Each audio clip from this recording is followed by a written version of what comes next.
और हमारे देश में बच्चों को सिखाया जाता है कि गुरु गोविंद दोऊ खड़े काको लागू पाए, यानी शिक्षक का दर्जा भगवान से भी ऊपर होता है।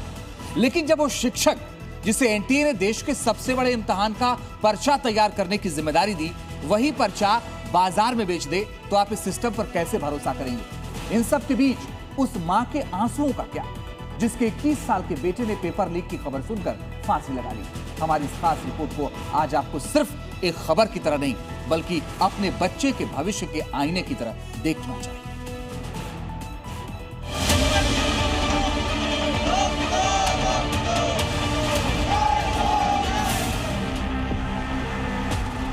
आपको मास्टरमाइंड बताया जा रहा है। जिस परीक्षा को पास करके देश के लाखों बच्चे डॉक्टर बनने का ख्वाब देखते हैं, उसी नीट इम्तिहान की साख को दीमक की तरह चाट लिया गया। लेकिन इस बार का खुलासा बेहद खौफनाक और हैरान करने वाला है। जरा सोचिए, रक्षक ही अगर भक्षक बन जाए तो आप किस पर भरोसा करेंगे? जब देश के सबसे बड़े इम्तिहान का पेपर सेट करने वाले और उसका अनुवाद करने वाले ही सौदेबाजी पर उतर आए, तो ईमानदारी से पढ़ने वाले बच्चों के भविष्य का क्या होगा? दिल्ली की राउज एवेन्यू अदालत में सीबीआई ने जब इस पूरे खेल की सबसे बड़ी किरदार को पेश किया, तो पूरे देश के होश उड़ गए। मनीषा जी, आपको मास्टरमाइंड बताया जा रहा है। पुणे की एक नामी गिरामी बॉटनी टीचर मनीषा गुरुनाथ मांधरे, जो नेशनल टेस्टिंग एजेंसी यानी एनटीए के उस खास पैनल में शामिल थी जिसका काम पेपर सेट करना और उसका ट्रांसलेशन करना था, आज वही सलाखों के पीछे पहुंच गई है। इस महिला टीचर पर आरोप है कि उसने छात्रों के भविष्य का सौदा किया और इसके बदले मोटी रकम वसूली। मुख्य आरोपी मनीषा मांधरे कोर्ट में पेश की गई। दिल्ली के राउज एवेन्यू कोर्ट ने आरोपी को 14 दिन की सीबीआई कस्टडी में भेजा है। पुणे की senior botany teacher Manisha Mandhare NTA के पेपर टेस्टिंग और ट्रांसलेशन पैनल में शामिल थी। अदालत के भीतर सीबीआई के वकीलों ने साफ लफ्जों में कहा कि ये कोई छोटा मोटा खेल नहीं है, बल्कि देश के भविष्य के साथ खिलवाड़ करने वाला एक बड़ा सिंडिकेट है। मनीषा मांधरे, जो जूलॉजी और बॉटनी के पेपर का अनुवाद करने की जिम्मेदारी संभाल रही थी, उसे पेपर तक सीधी पहुंच हासिल थी। सीबीआई का दावा है कि मनीषा ने इस भरोसे का कत्ल किया और पूरी साजिश में पीवी कुलकर्णी और मनीषा वाघमारे जैसी कड़ियों के साथ मिलकर काम किया। इस काले कारोबार का असर इतना भयानक हुआ कि 21 साल के छात्र ऋतिक मिश्रा ने जब ये सुना कि पेपर लीक हो गया है, तो उसने फांसी लगाकर खुदकुशी कर ली। आखिर इस मौत की जिम्मेदारी कैसे तय होगी?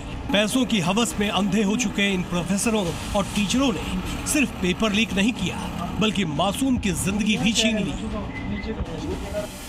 27 अप्रैल को ही एग्जाम से पहले पेपर लीक किया गया। आरोपी पीवी कुलकर्णी के पुणे वाले घर पर चुनिंदा छात्रों के लिए स्पेशल कोचिंग क्लास लगाई गई, जहां बच्चों को हाथ से लिखकर असली सवाल और जवाब रटवाए गए। नीट परीक्षा से 42 घंटे पहले व्हाट्सएप पर 400 सवालों का एक गेस्ट पेपर चलाया गया।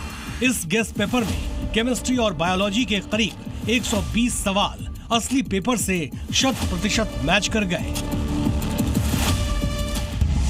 जांच की परतें जैसे जैसे खुल रही है, इस महा घोटाले की पूरी तस्वीर बेनकाब होती जा रही है। राजस्थान पुलिस की एसओजी और अब सीबीआई की तफ्तीश में जो सच सामने आया है, वो हिलाकर रख देने वाला है। परीक्षा होने से करीब 42 घंटे पहले ही व्हाट्सएप पर 400 से ज्यादा सवालों का गेस्ट पेपर तेजी से तैरने लगा। किसी को अंदाजा नहीं था कि ये सवाल सिर्फ अंदाजे वाले नहीं हैं, बल्कि करोड़ों का सौदा है। इस गेस्ट पेपर के 120 सवाल असली परीक्षा के पेपर से हूबहू मैच कर रहे थे।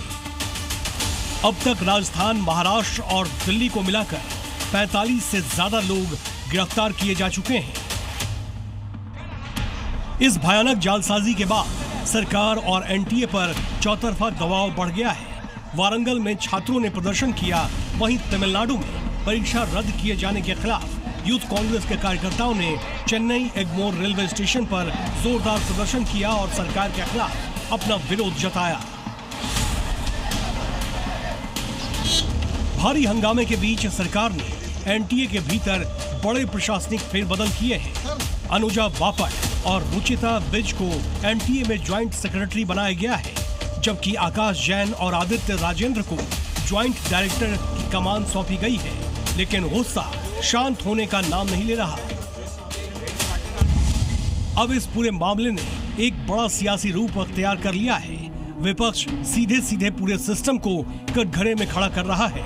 लोकसभा में विपक्ष के नेता राहुल पर सीधा हमला बोलते हुए कहा है कि पिछली बार भी पेपर लीक हुआ था और इस बार भी वही हुआ है, लेकिन शिक्षा मंत्री ने अब तक इस्तीफा नहीं दिया। दूर दूर तक थोड़ी शर्म भी किसी को आ रही हो वो भी नहीं दिख रहा। राहुल जी ने मांग की है कि धर्मेंद्र प्रधान को तुरंत हटाया जाए। आप लिख कर ले लीजिए, ये लोग नहीं हटाएंगे। नीट का एग्जाम का जो पेपर लीकेज हुआ है, इससे सरकार ने 23 लाख स्टूडेंट का करियर बर्बाद करने के लिए।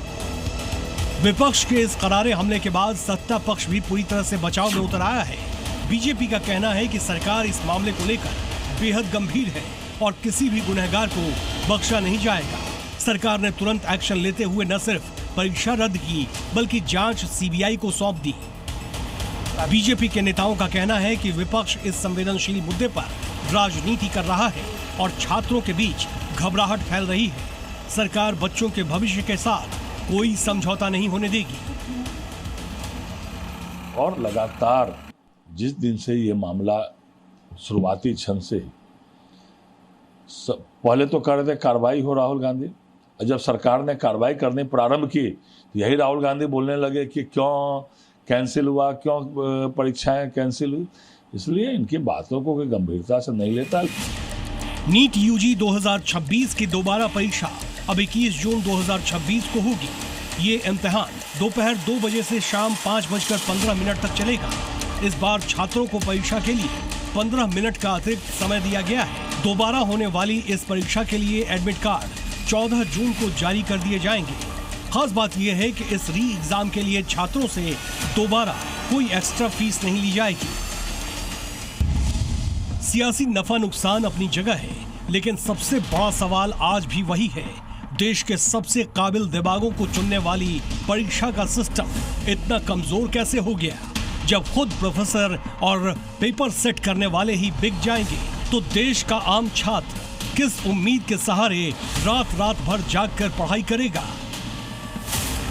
सीबीआई मनीषा मांद्रे और पीवी कुलकर्णी को देश के अलग अलग हिस्सों में ले जाकर पूछताछ करने वाली है। उम्मीद है इस सिंडिकेट के पीछे छिपे असली चेहरों के नाम भी जल्द सामने आएंगे, ताकि भविष्य में फिर किसी व्यक्ति को अपनी जान न गंवानी पड़े। ब्यूरो रिपोर्ट, जी मीडिया।